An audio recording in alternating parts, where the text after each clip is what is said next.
Hello, how was everybody doing today? Let me start by saying this. Most leaders treat company culture like a nice to have bonus. Sometimes you worry about after you hit your revenue goals, but what if your culture is actually the engine that drives these numbers? Welcome back to our channel, All Things Leadership. I'm Dr. Horacio Maldonado, and today I am excited to be sitting down with Jeanette Bronée. She's a global strategist, a three-time TEDx speaker. Yay! Author, keynote, the global keynote speaker, and an author and super extraordinaire. We are excited to have you here today. Welcome to the channel. Thank you so much for having me. I'm curious where our conversation will lead us. Yes, yes, yes. Jeanette, two words that really got me excited when we're talking about doing this discussion. One was strategy and Yeah, culture. yeah, And we talk a lot about culture. We talk a lot about strategy. Um, Lately, maybe like in the past, maybe 14 months for my consulting company, we've been really focused on the culture perspective. yeah. We incorporate AI, it's different strategies. And today I'm really excited to talk to you about those things, the strategy and the culture from your perspective. And so I will lead things off by saying this. So I'm going to start off by going over the perspective like self-care and strategy. Self-care is not just a personal luxury, but a business strategy from my perspective. How do you convince the skeptical executives that slowing down is actually the key to speeding up the performance based on that from where you're sitting down, Jeanette? Mm. I think that's the whole crux of the conversation right now with AI, right? That AI is creating a culture change and a strategy change, right? And so if we're looking at it from the perspective of asking, well, what is then the culture Yeah. and what is then the strategy and how does that fit together? I think the answer is well, what is the human advantage in all of this? And how do we access it? And how do we then relearn or unlearn the aspect, what I call the old paradigm of work, which is we just have to be resilient, work harder, work faster. And essentially, we've had this idea embedded in our mindset that we have to keep up with the speed of technology, with the speed of work, with the speed of change, this idea that we have to keep up with it.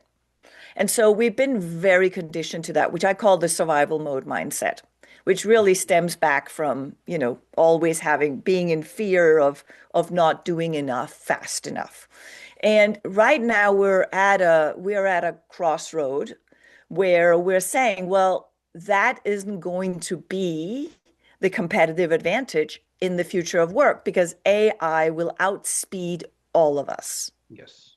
And it's supposed to, because it's supposed to take over the doing work so that we humans actually can do the work we're supposed to do, which is the thinking work and the problem solving and the critical thinking and the innovation and all of those things. And so we're sitting at that crossroad where the tension is that we have to learn a new pace.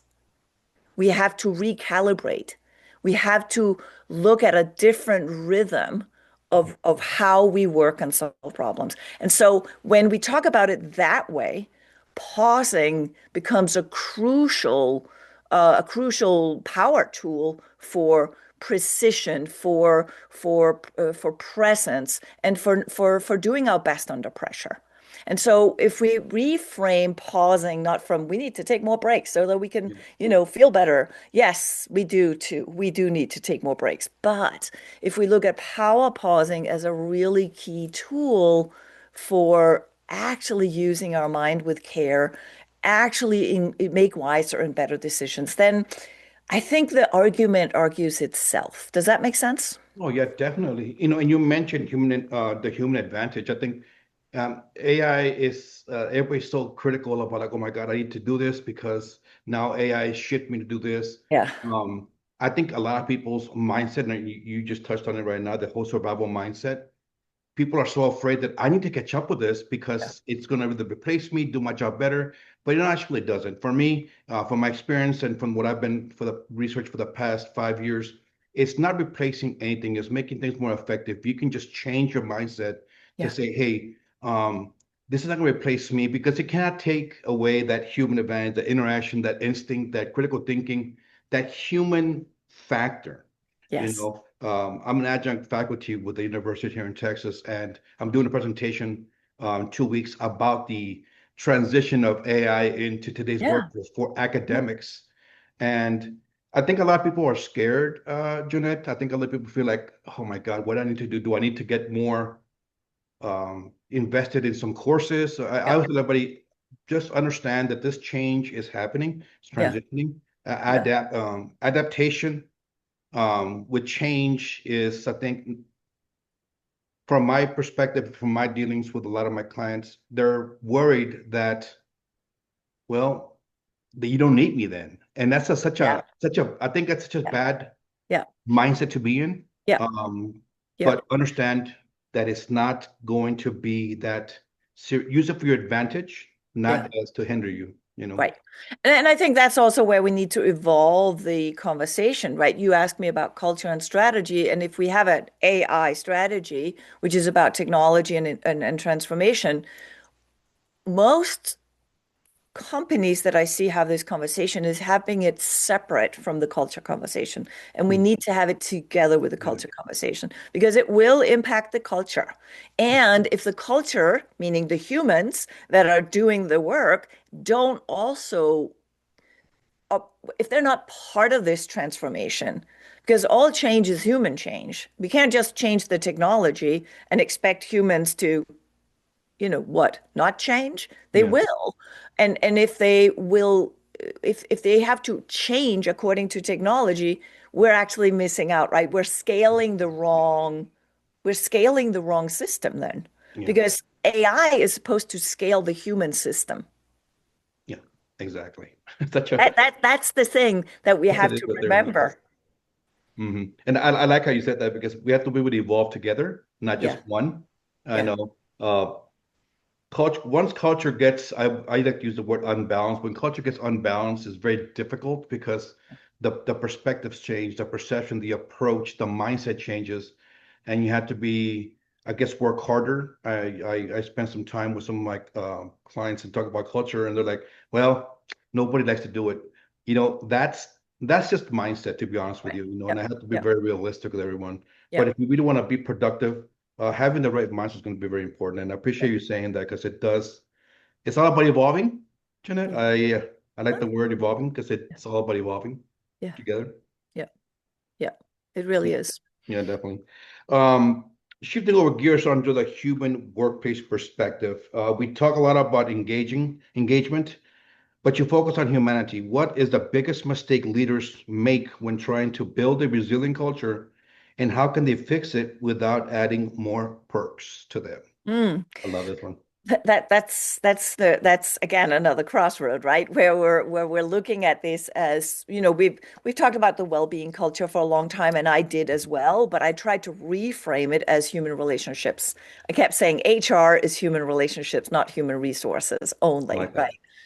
But yes, we need the resources, we need the perks, we need all of that. But that's again, that I keep going back to like the old mindset, the old paradigm of work versus what is going to be the new paradigm of work.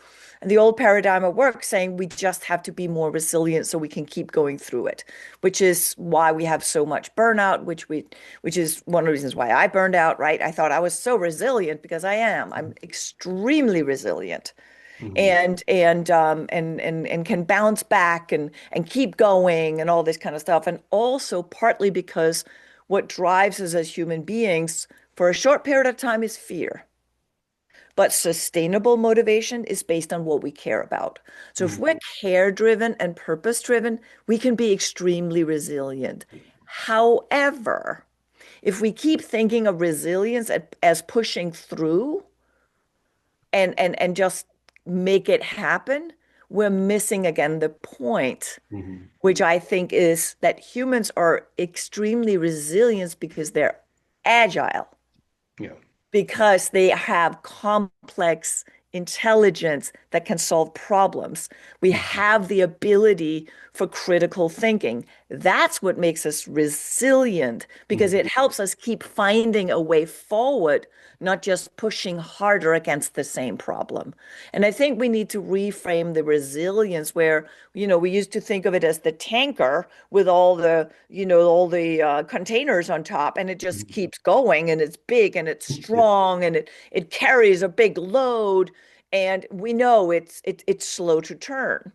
But Mhm. instead, where resilience is the agility that comes from being on a sailboat instead, where you constantly adjust the sails, you check the waves, you check the current, you check the other sailboat, and you adapt to the situation. That is really truly the resilience because that's how we essentially will work towards meeting our goals and Mhm. all problems can be solved in some shape or form. But in the old way of resilience, it's been just about pushing harder, moving faster. Yeah, no, I like that. Keeping that human factor alive is Yeah, such an important. You touched on critical thinking. That's what makes us who we are, and the whole resilience piece of being who we are. And I always push like, look, man, we can do so much right. if we just put the right mindset to it. And look, in order for us to be effective in what we do, we gotta Yeah, change our mind. yeah, So with a critical thinking, we have to, problem solve.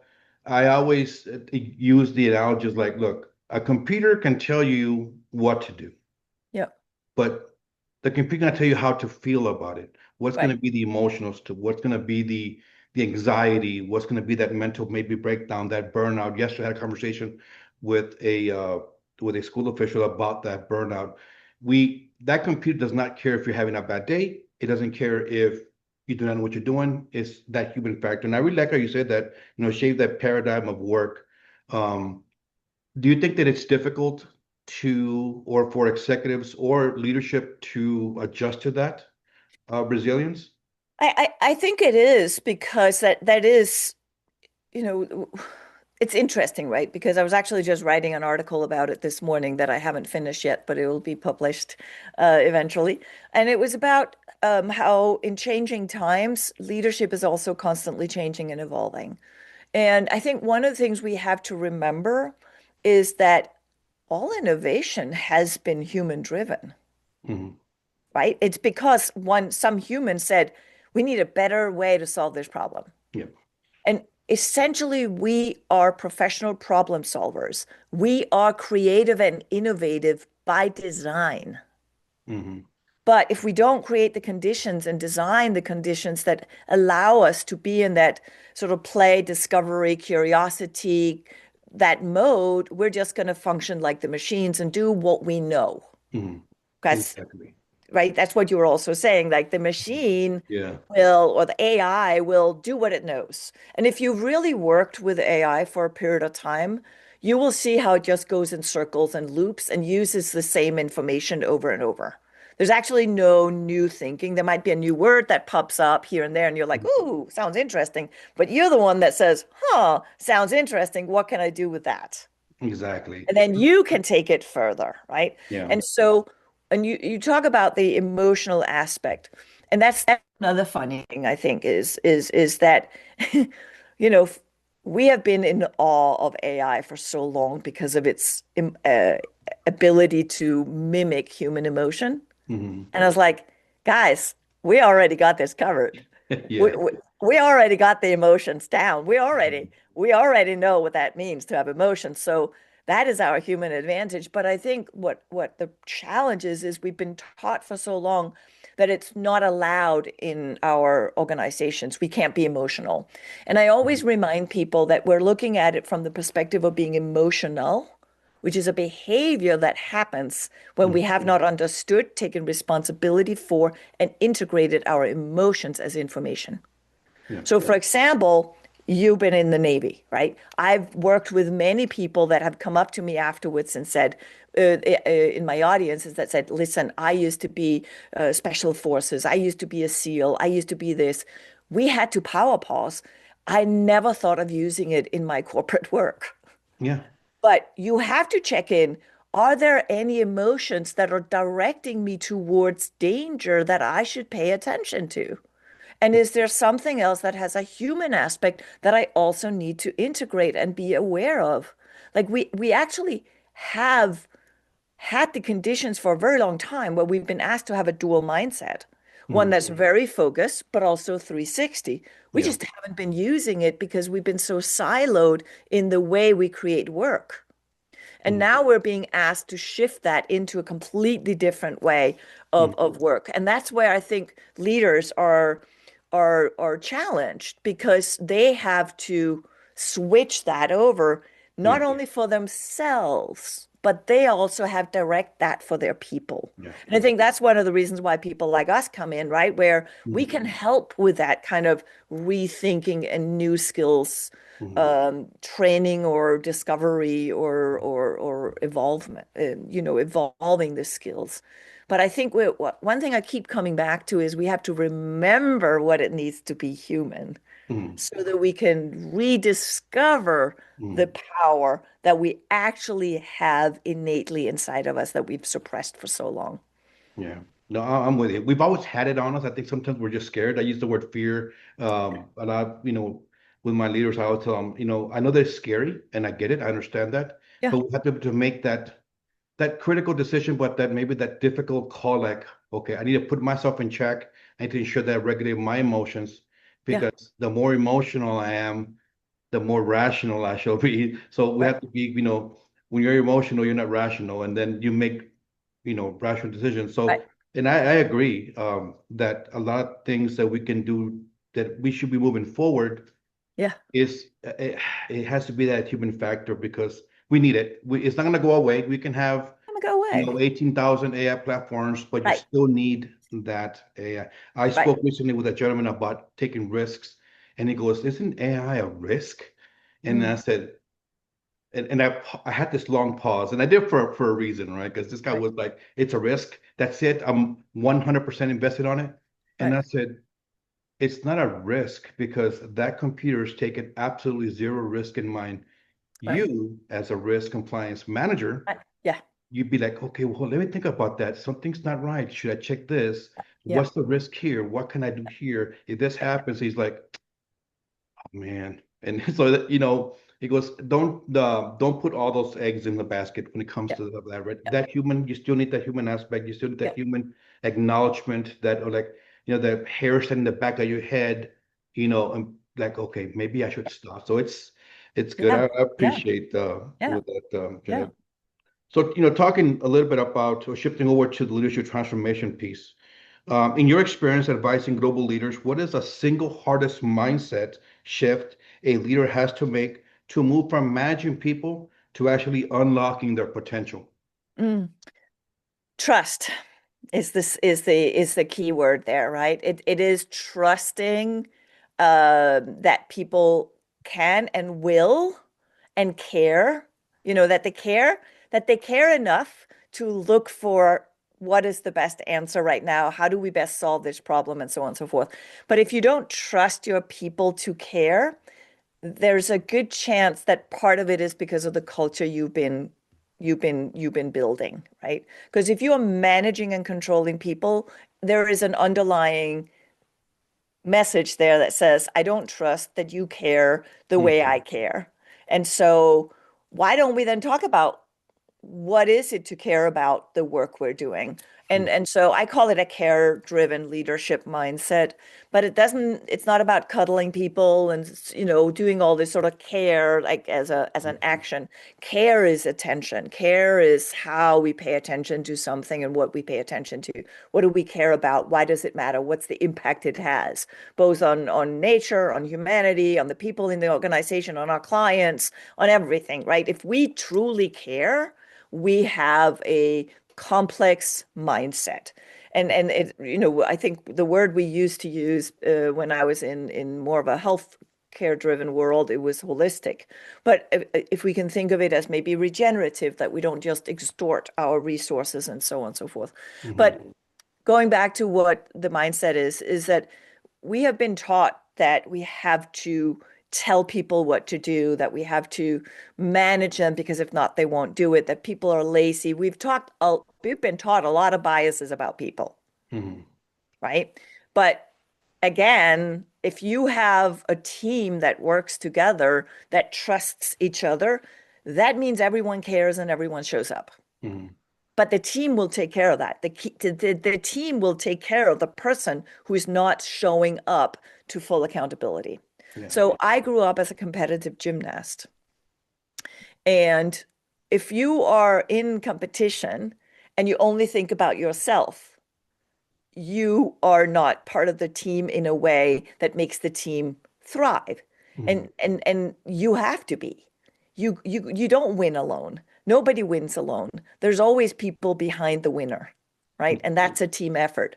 And so one of the things I do think that we need to understand is the power of trust as we're moving into this world where everybody can find the answer, but we need to make sure we don't outsource the answer, Mhm. Yeah. I like right? it. We cannot outsource the answer to AI and just Yeah. blindly trust that it has our back. It does not. Yeah. No. Other people do. And so that's why building trust within ourselves, self-trust, feeling like I can trust my own wisdom, my own instincts, my own knowledge, and so on and so forth, but I can supplement it by interacting with other people. Mhm. And how can we build that as a team as well and create the kind of interpersonal and collective trust that we need so that we can truly thrive together instead of, listen, like the amount of people that I worked with over the years burning out from work, they didn't burn out because they were working too hard. They burned out because of poor relationships in the workplace Mhm. that caused them to feel that they, were not respected, that they didn't matter, they weren't valued. We burn out from worrying too much, You are correct. It's you such a know? powerful, powerful statement you just mentioned right there about the burnout because Yeah. it's, people always talk about, oh, this job is so stressful. Why is it stressful? Can we peel back that, Yeah. those layers? It's like, and for me, I attribute every single thing back to when the culture and leadership. Yeah.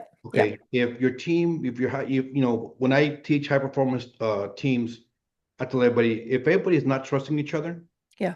or have my back, then Yeah. what are we doing? Yeah. And then some of the, we have to be our direct report to top and the bottom, they need some answers. Yeah. And you burn out because just like you said, you're so stressed about what, people are doing. I don't even trust you to make the right, Yeah. emotional decision Yeah. for us to Yeah. move forward. And it is such an interesting, when I do my healthcare advocacy trainings with my healthcare, I always tell them, you guys are in a very unique situation. Yeah. You're in a very caring, empathetic, sympathetic, emotional stage. And it's already difficult. Now you have to incorporate, I need for them to trust me with what I'm about to say. Yeah. And do I, have enough buy-in for them to trust me? Be like, I understand you. I speak with a lot of trainers from organizations. I tell them, keep it simple, man. You don't keep it simple. I'm a little unorthodox when it comes to a lot of my coaching and a Yeah. lot of my training. I said, look, just don't reinvent the wheel here. Right. Okay. If you're an effective leader, make sure you have the right emotional state, Yeah. all right? That mindset, that caring. You know, um, I used to always tell my staff when I started my company was I never asked them, how are you doing? I always asked them, how are you feeling? And you're Mm. gonna get two different answers. Yeah. Okay. Yeah. The feeling, well, they know what they're doing because you hired them to do a job. Yeah. Okay. I just recently had this conversation with an executive and he did not like it. Then I'm like, it is what it is. You hired me, man. Yeah. Okay. But when you ask them, how are you feeling? Now they have that one-on-one, that's how trust is being built Yeah. between me and you. Be like, you know what? This gentleman or this person really cares about me. He Yeah. cares about what's happening with me. I don't care if my dog is whatever. But it's that trust. And I appreciate you saying that trust. And you touched another interesting for me was accountability. I think we have to be accountable as leaders. Yeah. We have to take it on. It's like, hey, we need to ensure that they trust us, and trust is everything. No trust, forget about culture, because culture's going to go down the drain as it is. So Yeah. Yeah. uh, Yeah. it's interesting. Yeah. I Yeah. appreciate that, Jeanette. So let me ask you this bonus question. I'm going to throw it out there and let me just know what do you think about this?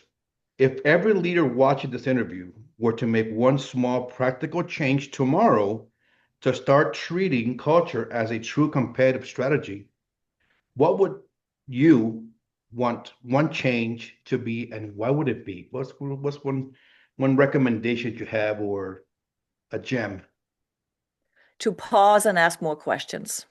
to pause? Yeah, yeah. I think of it as a culture of pausing, where we actually pause and say, what else have we not asked? What else have we not considered? What is something somebody else is thinking? Like, ask more questions, but create that pause and that space for reflection and discovery. And Mm, also, we can also, in that pause, we can say to people, what do you need so that you can, whatever it is that they're about to be able to do? Because we have to remember that we don't get stressed from what we have to do. We get stressed from what we don't believe we have the ability and capacity to do, and we don't trust ourselves that we're able to do it. So if we can actually, as leaders, fit into that supportive space there that says, well, let's pause on that for a moment. What do you need so that you can? Now we have a collaborative conversation about how to solve the problems ahead of us. And at the end of the day, we're all professional problem solvers. yeah, awesome. Jeanette, outstanding. It has been a complete pleasure talking to you this morning. I really want to thank you for your time. Spend some time with us talking about leadership strategy, culture. I really appreciate your time today, okay? Thank you very much, and thank you for your care and attention. Yes, ma'am. Everybody, thank you very much for joining us today. As we had Ms. Janine today, Ms. Jeanette talking to us about culture and strategy. Thank you for joining us. If you want to look us up on LinkedIn, you can look at Ms. Jeanette, you can look at my stuff. Thank you for watching. Subscribe to the channel, and everybody have a great one.